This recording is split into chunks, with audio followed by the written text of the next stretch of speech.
Sa katatapos lang na third window ng FIBA World Cup Asian Qualifiers ay hindi naging maganda ang resulta ng dalawang laro ng Gilas, kung saan ay wala itong napanalo sa dalawang laro.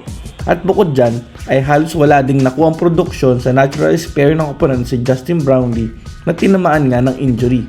At bukod dyan ay mukhang nakakitaan na rin ng father time at mukhang kailangan na magretiro sa paglalaro sa national team.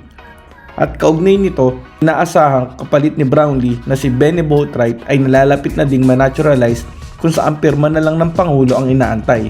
At sa sandaling makalaro na nga si Benny Boatwright sa Gilas, ay grabe pala magiging epekto nito sa sistema at complexity ng laro ng Gilas. At magdadala sa Gilas bilang isang scary team sa torneo. Paano natin nasabi yan? Tara, pag-usapan natin mga brad.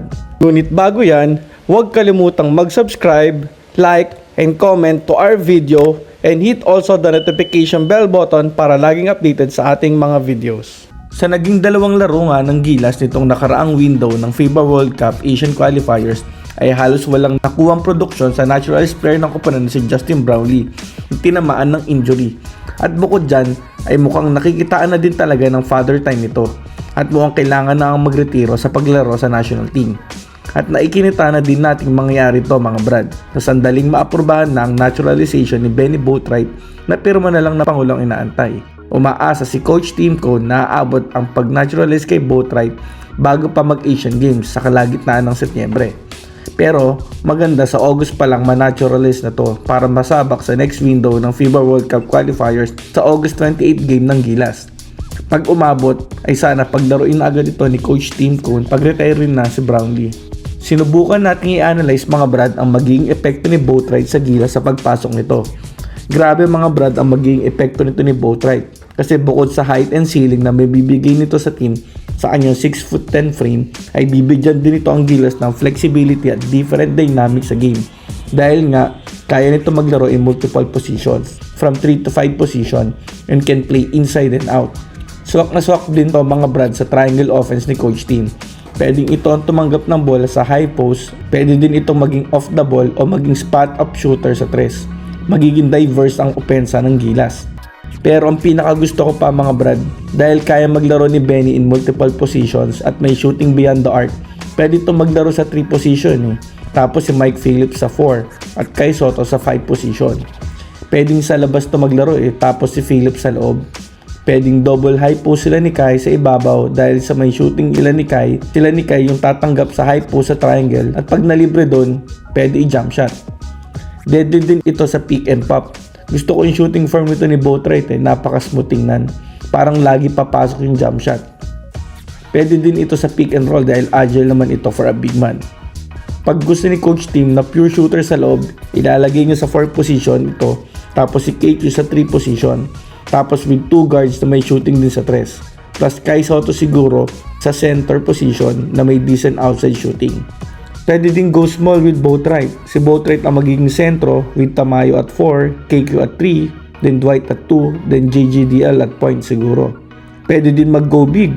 Kai Soto at 5, AG Edo at 4, then Benny Boatwright at 3. Tapos KQ at 2, then JGDL at point. Grabing size no mga brad, ang lalaki niyan. Tapos comfortable din naman sila playing at those positions.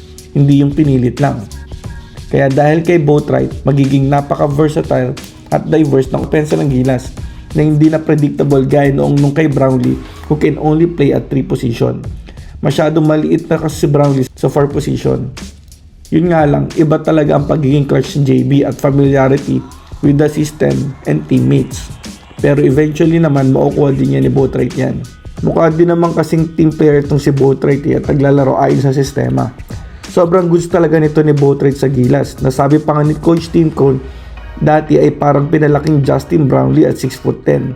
Napaka-versatile He can post up, he can slash to the basket, quite agile for his size. Tapos syempre ang strength niya, yung outside shooting na sobrang kailangan din ng Gilas na I believe shooting only 24% from 3-point area, which is the lowest ata sa lahat ng teams. Ganong kababa 3-point shooting ng Gilas ngayon. Kaya malaki talaga maitutulong ni Boatwright. Gustong gusto ko yung shooting form nito Need lang talaga matranslate sa international games kasi iba din talaga environment sa FIBA games. Kasi sobrang higpit ng depensa. Pero at least ngayon, hindi lang si KQ ang babantayan ng kalaban sa 3. Need din bantayan si Boatwright na tirador sa 3. Maganda nga sana may isa pang tirador sa 3 gaya ni Jordan Heading. Si Papa Dwight kasi lately napansin ko baldugan na sa 3 Sa international games kasi napaka-crucial ang 3-point shooting. Sobrang laki talaga magiging impact nito ni Benny Boatwright sa Gilas. Siguro ang cons lang nito for now is mag-a-adjust sa sistema, tsaka sana healthy and in good condition. Kagagaling din kasi nito sa matinding injury 2 years ago with a torn Achilles. Pero mukhang nakarecover na naman based from his outing sa San Miguel last conference. At isa pa, hindi din to known defender si Boatwright though makocompensate naman yan ang skill set at opensa niya. Yun nga lang, kaso tingin ko tatamaan nito ang posisyon ni Carl Tamayo ngayon at 3 or 4 position. Ang ganda pa naman ang pinapakita ni Carl Tamayo ngayon. Pero tingnan natin mga brad, baka sakali namang mabalance ni Coach Tim Cone ang lineup. Ayun mga brad, sana lang talaga mapirmahan na ng Pangulong naturalized ni Benny Boatwright para umabot ito next window. At ang target nga ni Coach Tim sa Asian Games sa September, kasabay ni Brownlee. Dahil passport only nga lang ang requirement ng Japan sa Asian Games. So pwede multiple naturalized players. Parang up to 3 ata if I'm not mistaken. Kaya ang lakas niyan pag nagkataon kung saan ide-depensa ng Gilas ang kampyonato sa basketball kung saan ito nag-champion sa nakaraang edition ng Asian Games. Ayun, kaya exciting ang magiging pagpasok ni Boatwright sa Gilas at kakaibang dynamics and versatility ang mabibigay nito sa koponan. By the way, kasalukuyan nga pa lang nasa ilalim ng team standing ang Gilas sa bracket nito with a 2-4 slate. Ang mga susunod na mga kalaban ay though hindi kasing lakas ng mga Oceania teams na Australia at New Zealand, ay hindi din biro ang mga Middle East team powerhouse teams na ito na Iran at Jordan. Ang Iran, unti-unti na ding nakaka-recover from Haddadi era na pangunahan ng stars nilang sina Bahedet at Chadi. Samantalang ang Jordan ay kombinasyon ng veterans at rising stars nila na pangungunahan ni na Big Man Dawairi at guard Freddy Ibrahim na ilang beses na ding mga nakalaban ng Gilas. Yung Syria yan, kayang-kaya ng Gilas yan, pero dapat pa ding wag maging overconfident. So makakadalaw ang Gilas dyan sa Syria, kaya magiging 4-4 standing nila.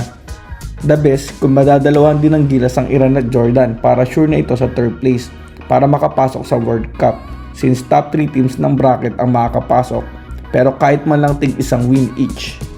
Tapos maganda, hindi din manalo ang Iran at Jordan sa Australia at New Zealand. Maganda-ganda ang pag-asa ng Gilas. Anyways, wala na sa kontrol ng Gilas yan. Basta mahalaga, maipanalo ng Gilas ang both games ito sa Iran at Jordan. Pero ang iiwasan ng Gilas ay madalawan sila ng ailman sa dalawang team na to. Magdedelikado ang lagay ng Gilas niyan. Pero with Boatwright, naniniwala ako maitutumba ng Gilas ang Iran at Jordan. Kayo mga brad, tingin nyo dapat nang palitan ni Benny Boatwright si Brownlee bilang naturalized player ng Gilas? At ano sa tingin nyo ang may tutulong ni Boatwright sa team? Komento lang at pag-usapan natin yan. Thanks for watching. God bless and see you on our next video.